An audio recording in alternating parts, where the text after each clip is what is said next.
প্ৰথমতে মই সেই বিশেষ দৃশ্যাংশ যেটো পোষ্ট অখিল গগৈৰ পোষ্ট হেতু মই অকমান পঢ়ি দিব বিচাৰিম অখিল গগৈ লিখিছে যে এখন কেখনমান ফটো আপোনালোকে চাওক এয়া পোষ্টমেলন আৰু পোষ্টমেলনৰ চৌপাশে অসম আৰক্ষী বা অন্যান্য নিৰাপত্তাৰক্ষীৰ ভিৰ নিশ্চিত নিৰাপত্তা বেষ্টনীৰ মাজত অৱতৰণ কৰাৰ পিছত দেখা পোৱা গৈছে পোষ্টমেলনক অখিল গগৈয়ে লিখিছে মুখ্যমন্ত্ৰী হিমন্ত বিশ্ব শৰ্মা ডাঙৰীয়া আমি এইটোকে জানিব বিচাৰিছিল কোনটো জানিব বিচাৰিছিল জুবিন গাৰ্গ সিঙ্গাপুৰলৈ যাওঁতে আমি চৰকাৰৰ পৰা এই নিৰাপত্তা ব্যৱস্থাটো বিচাৰিছিল যেটো নিৰাপত্তা ব্যৱস্থা পোষ্টমেলনক লৈ এই নিৰাপত্তা ব্যৱস্থাটো সিঙ্গাপুৰত জুবিন গাৰ্গে এই নিৰাপত্তা ব্যৱস্থাটো কিয় নাপালে অখিল গগৈ প্ৰশ্ন কৰিছে অসমীয়াৰ হিয়াৰ আমঠু শিল্পীজনকো সিঙ্গাপুৰত উদ্যোক্তাসকলে মানে ভাৰত চৰকাৰৰ বৈদেশিক পৰিক্ৰমা বিভাগে অথবা অসম চৰকাৰে এই পৰিমাণৰ নিৰাপত্তা নহলেও ষ্টেট গেষ্ট এজনক দিয়া নিৰাপত্তা দিয়া হেতেন আমি জুবিন দাক নেহেৰুৱালো হেতেন তেনে ঘটনা নঘটিল হেতেন সত্য কথা কিয় জুবিন দাৰ ক্ষেত্ৰত এই অন্যায় কৰা হল অখিল গগৈ প্ৰশ্ন কৰিছে মুখ্যমন্ত্ৰীক কিয় অসমৰ এই যুগৰ শ্ৰেষ্ঠ শিল্পীজনক সিঙ্গাপুৰলৈ নি নিথৰুৱা কৰা হল জুবিন দাক কিয় দায়িত্বজ্ঞানহীনভাৱে যাৰে তাৰে হাতত এৰি দিয়া হল ইয়াৰ বাবে জগৰীয়া কোন ইটোৰ পিছত হিটো প্ৰশ্ন বিভাগীয় মন্ত্ৰী পবিত্ৰ মাৰ্ঘেৰিটা নহয়নে সিঙ্গাপুৰস্থিত সিঙ্গাপুৰৰ ভাৰতীয় উচ্চায়ুক্ত নহয়নে আপোনাৰ চৰকাৰ আৰু সাংস্কৃতিক মন্ত্ৰী বিমল বৰা নৰ্থ ইষ্ট ফেষ্টিভেলৰ শ্যামকানুৰ লগতে এই সকলো জেদেলৈ যাব নালাগিছিল নে মুখ্যমন্ত্ৰী আজি বিশ্বখ্যাত শিল্পী পোষ্টমেলনক দেখি প্ৰতিজন সংবেদনশীল অসমীয়াৰ হৃদয় কপি উঠিছে মাত্ৰ এবাৰ ৰাজ্যৰ প্ৰশাসনিক মুৰব্বী হিচাপে আপুনি কবনে সৰি জুবিন কবনে ক্ষমা কৰিব অসমবাসী হয় এই প্ৰশ্নখিনি আজি অসমীয়াৰ মনলৈ আহিছে যি নিৰাপত্তা পোষ্টমেলনক লৈ দেখা পোৱা গ'ল বৰঝাৰ বিমানবন্দৰত সেই অখিল গগৈ পোষ্টৰ জেৰ টানিয়েই আমাৰো মনলৈ অহা কথা যে ইয়াৰ যদি আংশিক নিৰাপত্তাৰ ব্যৱস্থাও সিঙ্গাপুৰত জুবিন গাৰ্গে পালেহেঁতেন তেন্তে এই অতি নঘটিবলগীয়া ঘটনাটো নঘটিলহেঁতেন আৰু এই মুহূৰ্তত মই অখিল গগৈৰ লগতে সংযুক্ত হ'ব বিচাৰিছোঁ গগৈ ডাঙৰীয়া আপোনাক মই স্বাগতম জনাইছোঁ প্ৰথমতে আপোনাক কওঁ সামাজিক মাধ্যমত অতি নমস্কাৰ স্পষ্ট আৰু স্পৰ্শকাতৰ যেটো প্ৰশ্ন অসমৰ মানুহৰ মনত আছিল এই নিৰাপত্তা বেষ্টনী দেখাৰ পিছত পোষ্টমেলনক অসম চৰকাৰে নিৰাপত্তা দিছে দিয়াটো উচিত দিব লাগে যি ধৰণে কটকটীয়া নিৰাপত্তা ব্যৱস্থাৰ মাজত তেখেতক অনা হৈছে বিমানবন্দৰৰ পৰা হোটেললৈ বা অন্য স্থানলৈ সেই আমিও দেখিছোঁ আপুনিও দেখিছে আৰু আপুনি খুব শুদ্ধ স্পষ্টভাৱে সেই প্ৰসংগ উত্থাপন কৰিছে আমাৰ মনলৈ আহিছে ইয়াৰ আধা যদি নিৰাপত্তা ব্যৱস্থাও যদি সিঙ্গাপুৰত জুবিন গাৰ্গক দিয়া হলহেঁতেন বা কৰা হলহেঁতেন তেতিয়াহ'লে এই অঘটন নঘটিলহেঁতেন গগৈ ডাঙৰীয়া আপোনাৰ পৰা প্ৰত্যক্ষভাৱে কথাখিনি জানিব বিচাৰিম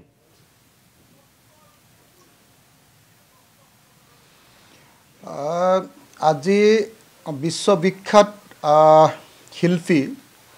পোষ্টমেলন অসমলৈ আহিছে আৰু অসমলৈ আহোঁতে মোৰ বুকুখন বিষাই উঠিছে এই কাৰণে বুকুখন বিষাই উঠিছে যে পোষ্টমেলনক যেতিয়া অসমৰ ডাঙৰ পুলিচ অফিচাৰবিলাকে যেতিয়া সিকিউৰিটি দি আনি আছে মোৰ তেতিয়া কেৱল আৰু কেৱল জুবিন দালৈ মনত পৰিছে যে আমাৰ অসমৰ একমাত্ৰ পপ সম্ৰাট আমাৰ অসমৰ এই সময়ৰ আটাইতকৈ জনপ্ৰিয় শিল্পী আমাৰ অসমীয়া মানুহৰ হিয়াৰ আমঠু আৰু যাক অসমৰ যুৱ সমাজে হাৰ্টথ্ৰব বুলি কয় সেই জুবিন দাক যদি কেৱল দুজন পুলিচেও আৰু এজন মেজিষ্ট্ৰেটেও যদি তেখেতক খং দিলেহেঁতেন আৰু যদি জুবিন দা সিঙ্গাপুৰত গৈ নিথৰুৱা নহলহেঁতেন আৰু যদি সামান্যতম এটা চৰকাৰী নিৰাপত্তাৰ ব্যৱস্থাৰ ভিতৰত থাকিলেহেঁতেন তেতিয়াহ'লে আমাৰ আপোনতম শিল্পীজনক আমি কেতিয়াও নেহেৰুৱালোহেঁতেন মই ভাবোঁ যে মোৰ এই অনুভৱ আজি অসমৰ প্ৰত্যেকজন অসমীয়াৰে অনুভৱ যেতিয়া পোষ্টমেলন অসমলৈ আহিছে আমাৰ সকলো প্ৰশাসন ব্যৱস্থাটো সক্ৰিয় হৈ উঠিছে আৰু অসমৰ পোষ্টমেলন যেতিয়া সিঙ্গাপুৰলৈ গৈছে মাতি নিছে ভাৰত চৰকাৰে, মাতি নিছে পবিত্ৰ মাৰ্ঘেৰিটাই, মাতি নিছে এক্সটাৰ্নেল এফেয়াৰ্ছ মিনিষ্ট্ৰীয়ে, মাতি নিছে নৰ্থ ইষ্ট ফেষ্টিভেলে আৰু মাতি নিছে কোনে? ছিংগাপুৰত থকা ভাৰতীয় ৰাষ্ট্ৰদূতে। তেওঁলোকে এবাৰো নেভাবিলেনে যেন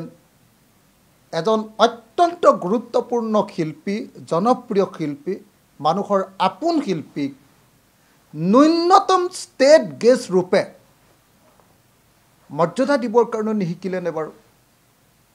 মই এজন সাধাৰণ MLA, মই যেতিয়া পশ্চিমবংগলৈ যাওঁ, যেতিয়া মই খবৰ দিওঁ চৰকাৰক, মোক তেওঁলোকৰ পৰা 2জন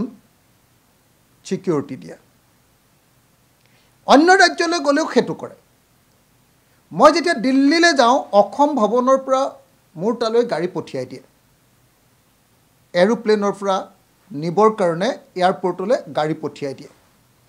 আকৌ এয়াৰপৰ্টত থবৰ কাৰণে অসম চৰকাৰে মোৰ কাৰণে এখন গাড়ী সাজু ৰাখে। আৰু যদি মই অসম ভৱনত ছিট নাপাওঁ, তেতিয়াহ'লে মোক অসম চৰকাৰে এখন চৰকাৰী অসম চৰকাৰে চৰকাৰৰ খৰচত মোক এখন হোটেলত ৰখাটো তেওঁলোকৰ দায়িত্ব।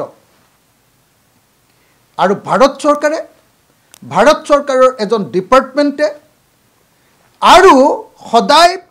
মানে জুবিনদাৰ প্ৰিয় সখী বুলি কৈ থকা, বন্ধু বুলি কৈ থকা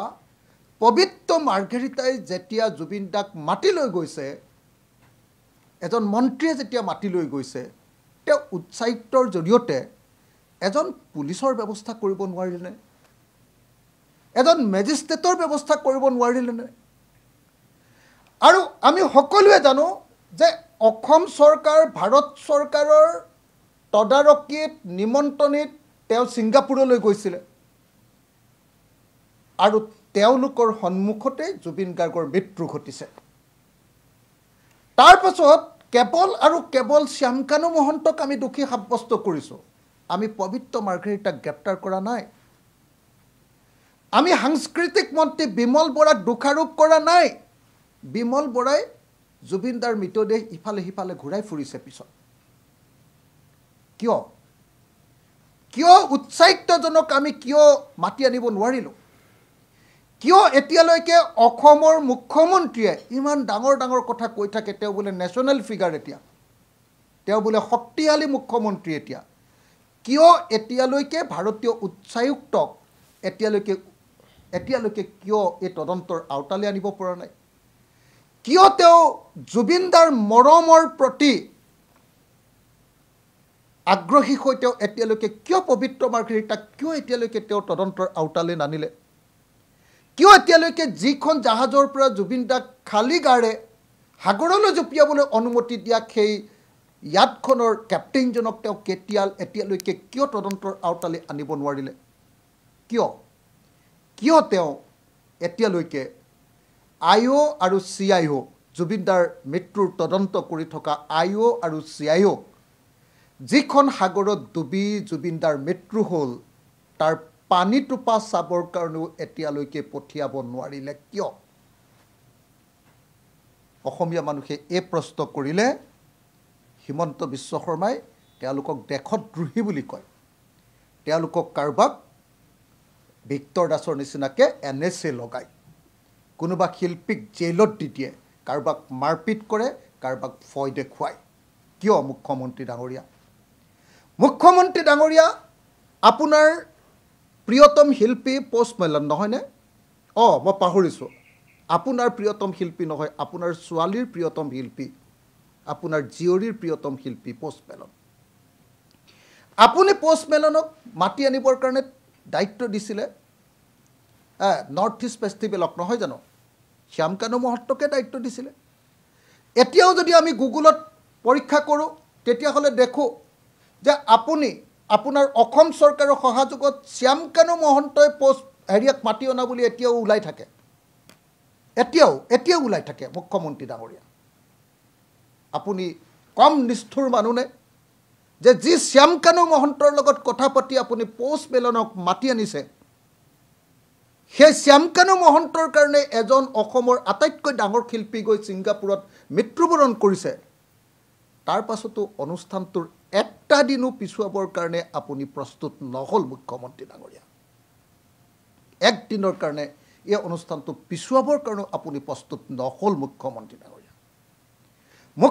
ডাঙৰীয়া এতিয়াও আপুনি পোষ্ট মেলনক লৈ এতিয়াও আপুনি জুবিন গাৰ্গৰ লগত ৰাজনীতি কৰি আছে মুখ্যমন্ত্ৰী ডাঙৰীয়া বুকুখন বিষাই যায় কিন্তু গগৈ ডাঙৰীয়া মুখ্যমন্ত্ৰী আৰু এটা কথা কৈছে যে এই কাৰণে মই মাতি দিওঁ গগৈ ডাঙৰীয়া মই মুখ্যমন্ত্ৰীৰ মতে যে চৰকাৰ আয়োজক নহয় কোনোবা বেলেগে আয়োজন কৰিছে চৰকাৰে মাত্ৰ লজিষ্টিক ছাপৰ্ট কৰিছে আজিৰ দিনটোতো মুখ্যমন্ত্ৰী সেয়া কথা দোহাৰিছে এইবিলাক কথা কৈ লাভ নাই তেখেতে নিজে কেবিনেট বৈঠকৰ পৰা ওলাই আহি নিজে ঘোষণা দিছে যে আমি ডিচেম্বৰ মাহত পোষ্ট মেলন কনচাৰ্ট পাতিম হয় কনচাৰ্ট বোলে টুৰিজিম কৰিব কনচাৰ্ট টুৰিজিম বাহিৰৰ পৰা অহা কোনোবা এটা কোম্পানী এতিয়া কোনোবা এটা কোম্পানীৰ নাম দিছে ন বুক মাই শ্ব' সেই কোম্পানীৰ নাম দিছে বাহিৰৰ পৰা অহা কি কয় কোম্পানী এটাই বাহিৰৰ পৰা অহা কোম্পানী এটাই আমাৰ ইয়াত কনচাৰ্ট টুৰিজিম কৰিলে কি লাভ হ'ব সিহঁতৰ আৰু এটা কথা কওকচোন যে পোষ্ট মেলনক আনি কনচাৰ্ট টুৰিজিম কৰিব লাগে নে অসম আৰু নৰ্থ ইষ্টত কনচাৰ্ট তৈয়াৰ কৰি বিদেশৰ মানুহক ইয়ালৈ দেখুৱাবলৈ আনিব লাগে কোনটো আচলতে কনচাৰ্ট টুৰিজিম কিন্তু মুখ্যমন্ত্ৰীৰ মতে গগৈ ডাঙৰীয়া মই আৰু এটা প্ৰসংগ মই এড কৰিব বিচাৰিছোঁ টুৰিজিম কাক কয় মুখ্যমন্ত্ৰীৰ মতে আজিৰ দিনটোত অসমৰ অৰ্থনীতিৰ বাবে এক ঐতিহাসিক দিন অসমৰ সকলো হোটেল বুকড হৈ আছে আজি বিদেশৰ পৰা দৰ্শক আহিছে আৰু ই অসমৰ অৰ্থনৈতিক গোটেই পৰিৱেশটোত এটা অতি মাইলষ্টন হিচাপে বা ঐতিহাসিক দিন হিচাপে থিয় হৈ থাকিব আজিৰ দিনটো নাই এইবিলাক তেনেকুৱা ধৰণৰ কোনো ঘটনা নহয় এইটো এটা ঘটনা যে অসমৰ মুখ্যমন্ত্ৰীৰ জীয়ৰীৰ আটাইতকৈ প্ৰিয়তম শিল্পী পোষ্ট মেলন আৰু তেখেতে সেইটো ঘৰতে চোৱাবৰ ব্যৱস্থা কৰি দিলে তাৰ কাৰণে চৰকাৰী পইচাও খৰচ কৰিলে ৰাইজৰ টকাও ল'লে সেইবিলাক চব কৰি ল'লে গতিকে সেইবিলাক চব কৰি ল'লে টিকেট বিকিবৰ কাৰণেও কি ব্যৱস্থা কৰিছে সেইবিলাকো আমি জানো চবে গতিকে সেইবিলাক কৰি ল'লে সেইবিলাক একেবাৰে নহয় আৰু পোষ্ট মেলনক লৈ এদিনৰ কাৰণে যদি কোনোবা আহে তাতকৈ অসমৰ সংস্কৃতিক লৈ অসমৰ কনচাৰ্টক লৈ অসমীয়া জাতিৰ সংস্কৃতি আৰু ৱে অফ লাইফক লৈ যদি বিহুক তেখেতে বিশ্ব হেৰি পাতিব কৈছিলে কি কয় ৱৰ্ল্ড ৰেকৰ্ড ঝুমুৰৰ ৱৰ্ল্ড ৰেকৰ্ড বাগৰুম্বাৰ ৱৰ্ল্ড ৰেকৰ্ড যদি সেইবিলাক ৱৰ্ল্ড ৰেকৰ্ডেই কৰিছিলে সেইবিলাকক লৈহে কনচাৰ্ট কৰিব লাগিছিলে সেইবিলাকক লৈহে আমি সাংস্কৃতিক সমাৱেশ কৰিব লাগিছিলে তেতিয়া আমেৰিকাৰ পৰা যদি মানুহ চাবলৈ আহিলেহেঁতেন লণ্ডনৰ পৰা যদি চাবলৈ আহিলেহেঁতেন জাৰ্মানীৰ পৰা যদি চাবলৈ আহিলেহেঁতেন আমাৰ সাউথ ইষ্ট এছিয়াৰ মানুহৰ যদি চাবলৈ আহিলেহেঁতেন তেতিয়াহে আমি ক'লোহেঁতেন যে আমাৰ স্থানীয় মানুহে পইচাকেইটা পালে এতিয়াতো যিমানটো পইচা উঠিব গোটেইটোতো বাহিৰলৈ গুচি যাব অনাটো বেয়া হোৱা নাই দেই মই এনেকৈ কোৱা নাই যে অনাটো বেয়া হৈছে কিন্তু আমি জুবিনদাৰ প্ৰেক্ষাপটত এতিয়া আৱেগিক হৈ আছোঁ গতিকে জুবিনদাৰ মৃত্যুৰ আগতে যিটো অনুষ্ঠানে পোষ্ট মেলনক আনিবৰ কাৰণে একেজন শ্যামকানু মহন্তই চুক্তিবদ্ধ হৈছিলে নিশ্চয় সেই অনুষ্ঠানটো এতিয়া পতাটো জুবিনদাৰ চাৰ্জশ্বিট দিবৰ সময়ত পতাটো আমি কেতিয়াও গ্ৰহণযোগ্য আমাৰ কাৰণে নহয় কিন্তু তেখেতক অনাটো বেয়া হোৱা নাই নিশ্চয় আৰু হোটেল আজি যদি বিক্ৰী গৈছে হোটেলত যদি মানুহ আহিছে তাকো আমাৰ বেয়া পাবলগীয়া একো নাই কিন্তু এনেকুৱা নহয় যে এদিনীয়া বাহিৰৰ পৰা অনা কনচাৰ্ট এটাৰ পৰা অসমৰ অৰ্থনীতিৰ বৈপ্লৱিক পৰিৱৰ্তন হ'ব আৰু পৰ্যটনৰ কিবা বিকাশ ঘটিব এইটো নহয় বিকাশ তেতিয়া ঘটিব যেতিয়া ঠিক আছে পোষ্ট মেলনকো আনক তাৰ লগত 7 দিনীয়া অসম আৰু নৰ্থ ইষ্টৰ কালচাৰবিলাক শ্ব' কৰক না 7 দিন অসমৰ মানুহ থাকক অসমত মানুহ থাকক আৰু 7 দিন অসমৰ গুৱাহাটীত থাকি তাৰপিছত কাজিৰঙা শিৱসাগৰ মাজুলী ঘূৰি আহক কামাখ্যা চাওক তেতিয়াহ'লে এমাহ যেতিয়া অসমত মানুহ এজন থাকি যাব ব্ৰহ্মপুত্ৰ নদীত একেবাৰে আমাৰ পাণ্ডুত উঠাই দিলোঁ তাৰপিছত লাহে লাহে জাহাজত গৈ বোলে শিলঘাটত নামিলে তাত তিৱা কালচাৰ দেখুৱালোঁ তাৰপিছত বোলে কাজিৰঙাত নামিলে বিহু কালচাৰ দেখুৱালোঁ তাৰপিছত বোলে মাজুলীত নামিলে আমি সত্ৰীয়া আৰু বৰগীত দেখুৱালোঁ তাৰপিছত বোলে শদিয়া গ'ল শদিয়ালৈ যোৱাৰ পাছত মৰাণ মটক চুতীয়া সকলোৰে সংস্কৃতি দেখুৱালোঁ আৰু এনেকৈ সকলোৰে ওচৰত অলপ পইচা বোলে টুৰিষ্টবিলাকে দি গ'ল তেতিয়া আমি ক'ম যে সেইটো টুৰিজিম। নিশ্চয় ধন্যবাদ জনাইছোঁ অখিল গগৈ ডাঙৰীয়া। এই মুহূৰ্তত আপোনাক মই ধন্যবাদ জনাইছোঁ। মোৰ সময় বেছি নাই। মই এই মুহূৰ্তত এইখিনি কথা বিশেষকৈ পোষ্টমেলনক লৈ বা নিৰাপত্তাৰ ক্ষেত্ৰত আপুনি যিটো প্ৰসংগ উত্থাপন কৰিছে সেইটো সঁচাই আজিৰ এই মুহূৰ্তত সকলোকে জোকাৰি যোৱা এটা প্ৰসংগ, যিটো কথা অখিল গগৈ উত্থাপন কৰিছে। এই নিৰাপত্তাৰ অৰ্ধেকো কিয় দিয়া নহ'ল জুবিন গাৰ্গক ছিংগাপুৰত, এয়া সকলোৰে প্ৰশ্ন।